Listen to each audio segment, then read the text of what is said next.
నమస్కారం city news తెలుగుకి స్వాగతం. ఈనాటి వార్తా విశేషాలు. ఎస్సీ ఎస్టీల గ్రామాలకు శ్మశాన భూములు తప్పనిసరిగా ఏర్పాటు చేయాలని జిల్లా కలెక్టర్ జె వెంకట మురళి తెలిపారు. ప్రజా సమస్యల పరిష్కార వేదిక కార్యక్రమం సోమవారం స్థానిక కలెక్టరేట్ లో జరిగింది. జిల్లా నలుమూలల నుంచి వచ్చిన అర్జీలని మా సమస్యల్ని పరిష్కరించాలంటూ వినతి పత్రాల ద్వారా కలెక్టర్ కి విన్నవించడం జరిగింది.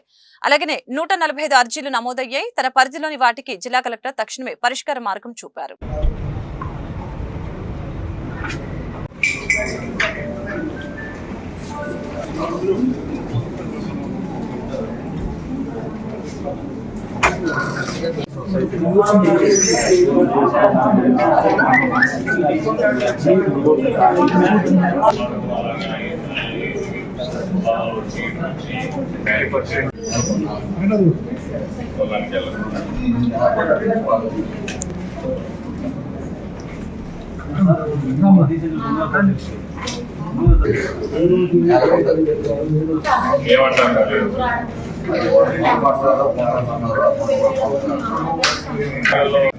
మిల్లి పక్కన సరిహద్దు ఆక్రమణ చేశారు. పక్క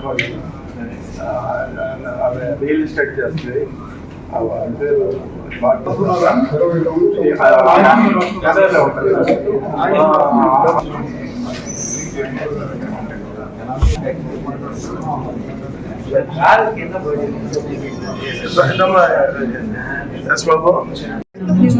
ఇస్తా ఎన్నెన్నో ఇస్తారు సచివాలయంలో ఆన్లైన్ లో ఉంటది కదా, ఎన్నెన్నో ఇస్తారు. ఇది యాక్చువల్గా అయితే రిజిస్ట్రేషన్ ప్రైవేట్ పంతులు చేసి బాపట్ల జిల్లా చీరాల మున్సిపల్ కౌన్సిల్ అత్యవసర సమావేశం సజావుగా సాగింది. అజెండాలు రూపొందించిన 12 అంశాలు కొద్దిపాటి చర్చల అనంతరం ఆమోదం పడ్డాయి. కౌన్సిల్ సమావేశాన్ని చైర్మన్ జంజనం శ్రీనివాసరావు అధ్యక్షత వహించారు. అనంతరం వివిధ ప్రాంతాల నుంచి చీరాల మున్సిపల్ కార్యాలయానికి బదిలీపై వచ్చిన ఉద్యోగుల్ని పరిచయం చేశారు.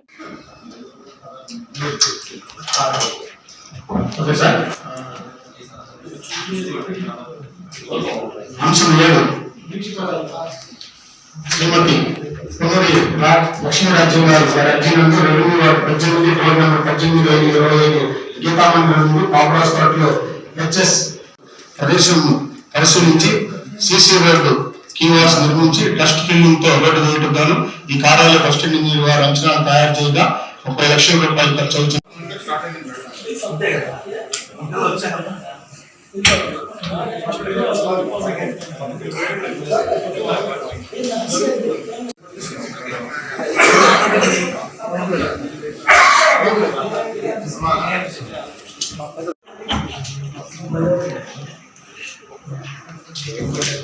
రేపల depot private hire bus driver పై చింతలపూడి వద్ద మద్యం మత్తులో ఎటువంటి కారణం లేకుండా గొడవ పెట్టుకుని 3 యువకులు బస్ లోపలికి ఎక్కి విచక్షణ రహితంగా దాడి చేసి చెయ్యి విరగొట్టారని నిరసిస్తూ దాడి నేపథ్యంలో రక్షణగా ఉండాలంటూ చులకనగా మాట్లాడిన రేపల్ల ఆర్డీఓ డిపో అధికారుల వైఖరిని నిరసిస్తూ భవిష్యత్తులో హైర్ బస్ డ్రైవర్లకి రక్షణ కల్పించాలని Mother Teresa hire bus drivers union సిఐటియుగా రేపల్ల డిపో ముందు ధర్నా చేపట్టారు. అధికారులకి వినతి పత్రం అందజేయడం జరిగింది. ఈ కార్యక్రమంలో Repalle depot Mother Teresa hire bus drivers union నాయకులు కె గోపి ప్రసాద్, సుబ్బయ్య, బాను తదితరులు పాల్గొన్నారు.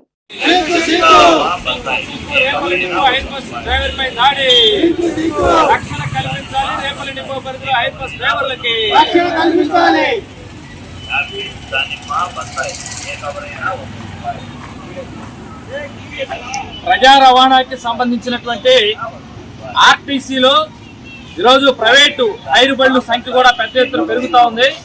రేపల్లి డిపో పరిధిలో హైర్ బస్ డ్రైవర్లుగా ఉన్నటువంటి వాళ్ళు ఇక్కడ ఉపాధి పొందుతూ ప్రైవేట్ డ్రైవర్లుగా పనిచేస్తున్నారు. మొన్న రేపల్లె టు విజయవాడ వెళ్తున్నటువంటి సర్వీసు బస్సు ఏదైతే ఉంది, బస్సులో నందివెలుగు దగ్గర ఒక ప్రయాణికుడు మద్యం సేవించి ప్రయాణికులతో దురుసుగా ప్రవర్తిస్తుంటే ఆ ప్రయాణికుని దించడం కోసం బస్సు ఆగిన నేపథ్యంలో అసలు గొడవతో సంబంధం లేనటువంటి బయట వ్యక్తులు అకారణంగా 3 బయట వ్యక్తులు డ్రైవర్ మీద దాడికి దిగటము, డ్రైవర్ ని విచక్షణారహితంగా కొట్టిన నేపథ్యంలో చెయ్యిరిగిన పరిస్థితి. అతను ఒంటి చేత్తోనే ఆ డ్రైవర్ బస్సు నడుపుకుంటూ వెళ్ళి పోలీస్ స్టేషన్ లో ఫిర్యాదు చేశాడు. అక్కడ పోలీసులు కొంత స్పందించారు, పట్టుకొచ్చారు, ఆ రకంగా చూశారు. అయితే ఒక సంస్థ ఒక డిపో పరిధిలో పనిచేస్తున్నప్పుడు డ్రైవర్ మీద దాడి జరిగినప్పుడు ఆర్టీసీకి సంబంధించి రేపల్లి డిపోకి సంబంధించి ఇన్ఛార్జ్ డిఎం గా ఉన్నటువంటి ఆర్టీసీ డిఎం గారు స్పందించిన తీరు హైర్ బస్ డ్రైవర్లకి భవిష్యత్తులో రక్షణ ఉండదు అనిపిస్తా ఉంది. అకారణంగా దాడి చేశాడని చెప్పేసి బాధితుడు, ప్రయాణికులు, కండక్టర్ వీళ్ళందరూ చెప్తున్నప్పటికీ నీదే లోపం అనే పద్ధతిలో డిపోలో ఇన్ఛార్జ్ ఆయన వ్యవహరించడం సరైన పద్ధతి కాదు. రెండోది, రోడ్డు మీదకి వచ్చిన తర్వాత ఆర్టీసీ డిపో బండి తోలుతున్న తర్వాత డ్రైవర్ని అకారణంగా దాడి చేస్తే అతని మీద చర్యలు తీసుకోవాలని చెప్పేసి ఆర్టీసీ వైపు నుంచి కేసు ఇవ్వాలి. కానీ ఆర్టీసీ వాళ్ళు ఎక్కడ ఒక కేసు పరిచే పరిస్థితి లేదు. చాలా దుర్మార్గమైనటువంటి ఈరోజు ప్రజలందరి జీవితాలు కాపాడటం కోసం చాలా నమ్మకంతో, నైపుణ్యంతో డ్రైవరు జీవనం గడుపుతూ ఉంటాడు. ఇదే ప్రమాదం జరిగిన ఘటన కూడా కాదు, అక్కడ డ్రైవర్ బస్సు ఆపితే దాడి చేయడం అనేది చాలా దారుణం. వాళ్ళ మీద ఇప్పటికే ఆ తెనాలి పరిధిలో పోలీసులు వాళ్ళ మీద చర్యలు తీసుకోవడం సిద్ధమవుతున్నారు. వాళ్ళ మీద చర్యలు తీసుకోవాలి. అట్లనే భవిష్యత్తులో రేపల్లి డిపో పరిధిలో ఇక్కడ ఆర్టీసీ అధికారులు భాగస్వామ్యం అయ్యి ఆర్టీసీ అధికారులు కనుక ఆర్టీసీ అధికారులు రక్షణ కల్పించడం కోసం ప్రయత్నించకుండా డ్రైవర్ల మీద బాపట్ల జిల్లా అద్దంకి మండలంలోని సింగరకొండలో గల కేఆర్కే ప్రభుత్వ కళాశాల నందు డాక్టర్ సాతులూరి దాసు ఉద్యోగ విరమణ మహోత్సవ సభ నిర్వహించారు. ఈ సభకి రాజశేఖర్ అధ్యక్షత వహించారు. ముఖ్య అతిథిగా వచ్చిన రిటైర్డ్ ఆర్ రెడ్డి ప్రసాద్ మాట్లాడారు. విద్యార్థులకి క్రమశిక్షణతో కూడిన విద్యను అందిస్తూ సరికొత్త ప్రమాణాలను నెలకొల్పుతూ వారి ఉన్నత విద్యా ధ్యేయంగా డాక్టర్ దాస్ కృషి చేస్తున్నారని తెలియజేశారు. పేదరికంతో కష్టపడి చదువుకుంటున్న విద్యార్థులకి తనకు వచ్చే వేతనంతో తన వంతుగా సాయం అందించారని చెప్పారు. కార్యక్రమంలో రిటైర్డ్ ఆర్జేడి ప్రసాద్, కేఆర్కే ప్రభుత్వ కళాశాల మాజీ ప్రిన్సిపల్ డాక్టర్ దేవపాలన, కళాశాల అధ్యాపకులు ప్రసాద్, సికామణి అశోక్, గంగాధర్, నారాయణ, రోటరీ సభ్యులు, కళాశాల సిబ్బంది పాల్గొన్నారు.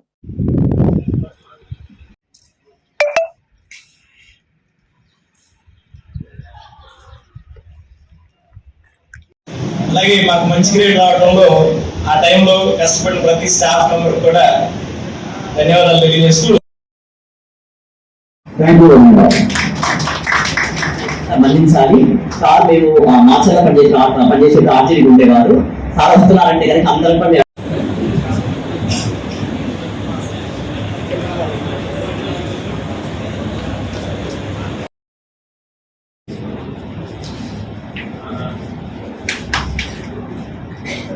అద్దంకి పట్టణ రోటరీ క్లబ్ గారు, అలాగే ఈ college retired principal and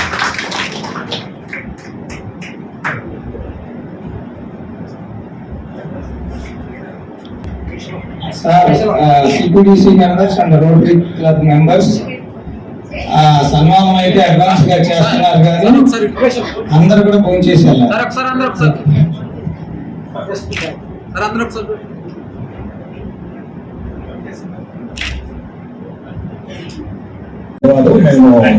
school teachers కాబట్టి దాస్ గారి గురించి 2 మాటలు. మా పరిచయం ఒక 15 రోజుల కాలంలో అమెరికా అసెంబ్లీ కాన్స్టిట్యున్సీ మొత్తానికి సంబంధించినటువంటి మాస్టర్ ట్రైనర్స్ టీమ్ లో మేము వర్క్ చేస్తున్నాం 10 మంది. అందులో డాక్టర్ దాస్ గారి పేరు తగ్గట్లుగా డి అంటే డేరింగ్నెస్, ఏ అంటే అసోసియేటివ్నెస్, ఎస్ అంటే సిన్సియర్ అండ్ ఎస్ అంటే సక్సెస్ఫుల్ పర్సన్. సో ఈ రకమైనటువంటి క్వాలిటీస్ తో మాకందరికి మంచి మార్గదర్శకులుగా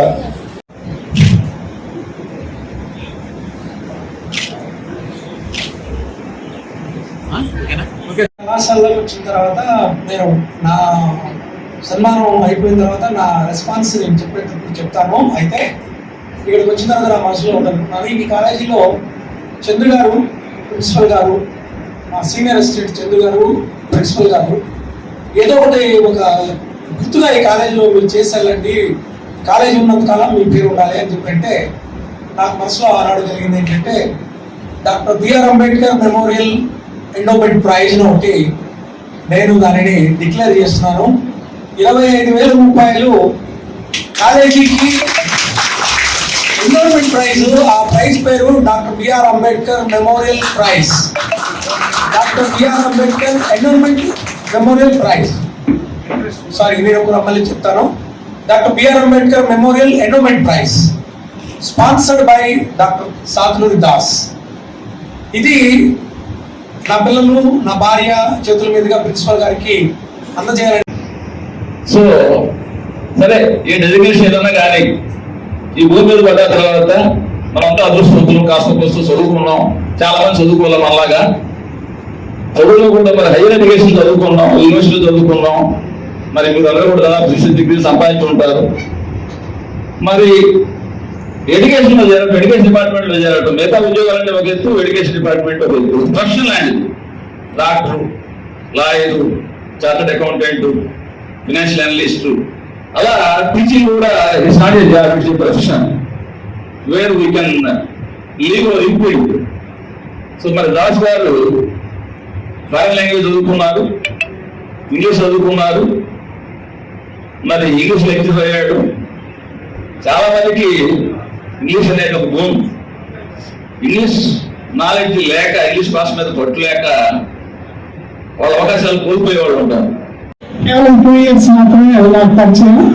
ఈ 2 years లో కూడా దాస్ గారు ఎప్పుడు పిల్లల క్లాసులు జరగట్లేదనే తప్పించేవాళ్ళు. క్లాసులు బాగా జరగాలి, ప్రతి ఒక్కళ్ళు క్లాసులకు వెళ్ళాలి, అందరూ క్లాసులు తీసుకోవాలి, పిల్లల్ని మనం మోటివేట్ చేయాలి.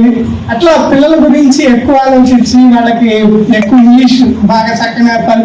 నా క్లాసులు కూడా ఒకసారి సార్ తీసుకుంటేవాళ్ళు. ఎప్పుడైనా వేరే పని ఉండి లేకపోతే సెలవు పెట్టినా సార్ అప్పుడే సార్ నేను తీసుకుంటాను సార్ మీ క్లాస్ అనేవాళ్ళు, సార్ తీసుకునేవాళ్ళు. అట్లా పిల్లల గురించి బాగా కష్టపడ్డారు. ఆఖరికి గవర్నమెంట్ కాలేజీలో సాధారణంగా స్టడీ అవర్స్ ఉండవు, కానీ దాస్ గారు స్టడీ అవర్స్ పెట్టాలని చెప్పేసి వాళ్ళకి స్టడీ అవర్స్ పెట్టించి వాళ్ళ దగ్గర ఉండి చదివించి సాయంత్రం 5 తర్వాత 6 దాకా కూడా ఉండి చదివించిన సందర్భాలు ఉన్నాయి. ఎందుకంటే పిల్లలు బాగా పాస్ అయితే రేపు పొద్దున్న వాళ్ళకి మంచి ఉద్యోగాలు వస్తాయి, మంచి చక్కగా సెటిల్ అవుతారు. మంచి బాపట్ల జిల్లా మండల కేంద్రమైన పంగలూరులో రహదారుల వెంబడి 30-40 సంవత్సరాల వయసు గల చెట్లని నరికి అమ్ముకుంటున్న మండలంలోని ముప్పవరం గ్రామానికి చెందిన 3 వ్యక్తులు.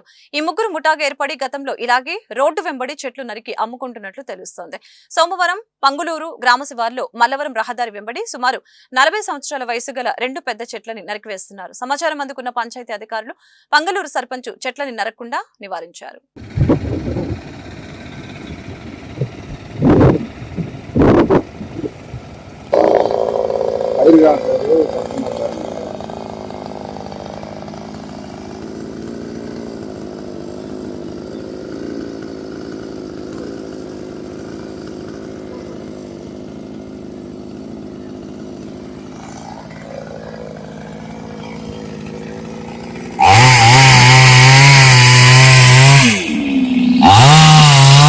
బాపట్ల జిల్లా వేమూరు నియోజకవర్గం అమృతూరు ఐసీడీఎస్ ప్రాజెక్టు పరిధిలోని వేమూరు, బట్టిప్రోలు, కొల్లూరు మండలాల్లోని 6 అంగన్వాడీ కేంద్రాల్లో అంగన్వాడీ సహాయకురాలు ఉద్యోగ ఎంపిక కొరకు దరఖాస్తు చేసుకున్నట్లు సీడీపీఓ జి విజయలక్ష్మి తెలిపారు. దరఖాస్తు చేయు అభ్యర్థులు జులై 1, 2024 నాటికి 21 సంవత్సరాల నుండి 35 సంవత్సరాల లోపు ఉండాలని తెలియజేశారు.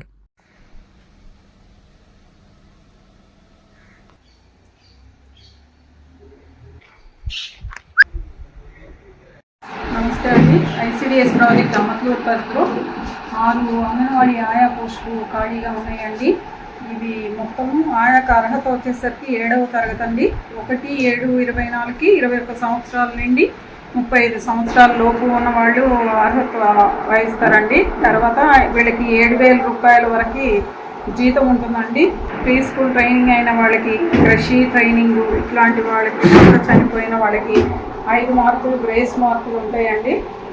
వితంతులు అయి ఉండి మైనర్ పిల్లలు ఉంటే ఇంకొక 5 మార్కులు కలుపుతారండి. తర్వాత అనాథ అయి ఉండి కృషి సెంటర్స్ ఇట్లాంటి వాటిలో కనుక ఆశ్రయించి ఉన్న వాళ్ళైతే కనుక 10 మార్కులు వీళ్ళకి గ్రేస్ మార్కులు ఉంటాయండి.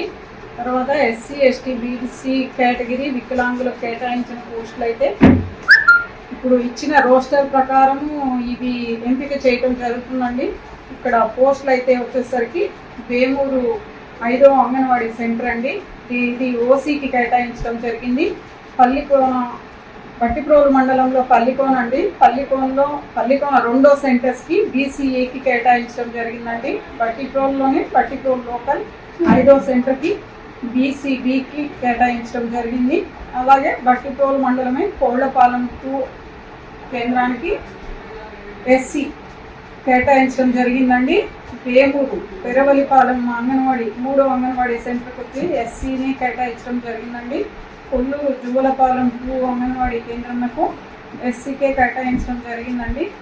ఈ దరఖాస్తులు 1/10/24 నుంచి 10/10/24 5 గంటల వరకు ఈ ఐసీడీఎస్ కార్యాలయం అమృతలూరులో తీసుకోవడం జరుగుతుందండి. Thank you. దీనికి జడ్జ్ చేయాల్సిన పత్రాలండి. చదువుకున్న సర్టిఫికేట్ అండి, క్యాస్ట్ సర్టిఫికేట్, నేటివిటీ సర్టిఫికేట్, ఇవి వీటికి జడ్జ్ చేయాల్సి ఉంటుందండి. బయోడేటా ఫామ్ ఫిల్ చేసి ఇవ్వాల్సింది. ఈ వార్తలు ఇంతటితో సమాప్తం. మరొక బులెటిన్లో మళ్ళీ కలుద్దాం. నమస్కారం.